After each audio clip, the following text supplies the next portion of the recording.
क्या उद्घोषित व्यक्ति यानी कि जो फरार व्यक्ति है कोर्ट के द्वारा उसकी प्रॉपर्टी को अटैच करने के यानी कि कुर्क करने के आदेश दे दिए गए हैं, तो क्या वह प्रॉपर्टी उसे दोबारा उसके फेवर में रिलीज की जा सकती है? तो इसका आंसर है जी हाँ, बिल्कुल की जा सकती है।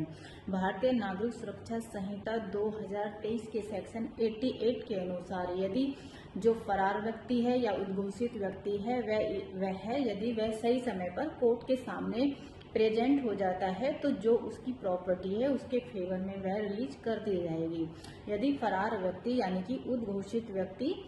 कोर्ट के सामने प्रेजेंट नहीं होता है तो जो उसकी प्रॉपर्टी है वो डिस्पोज के लिए स्टेट गवर्नमेंट के पास चली जाएगी और 6 मंथ के लिए जो स्टेट गवर्नमेंट है उसे सेल नहीं करेगी यानी कि बेचेगी नहीं। वह इंतजार करेगी कि जो प्रॉपर्टी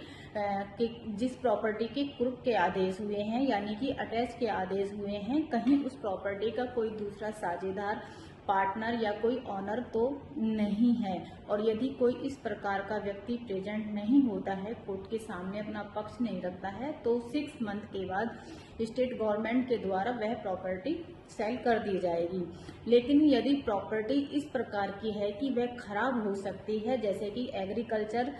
से रिलेटेड जो प्रॉपर्टी होती है उसे खराब होने का डर होता है, तो वह सरकार द्वारा तुरंत बेच दी जाएगी।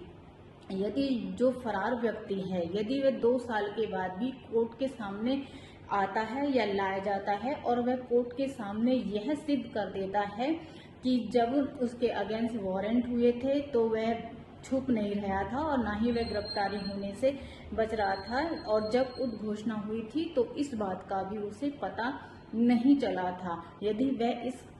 इस चीज को कोर्ट के सामने प्रूव कर देता है तो जो स्टेट गवर्नमेंट के द्वारा उसकी प्रॉपर्टी बेच दी गई है उसका जो पैसा है वो उसे वापस मिलेगा और जो प्रॉपर्टी का पार्ट यानी कि हिस्सा बचा हुआ है वह भी उसको वापस मिल जाएगा। तो इसी प्रकार की लीगल जानकारी के लिए हमसे जुड़े रहें। धन्यवाद।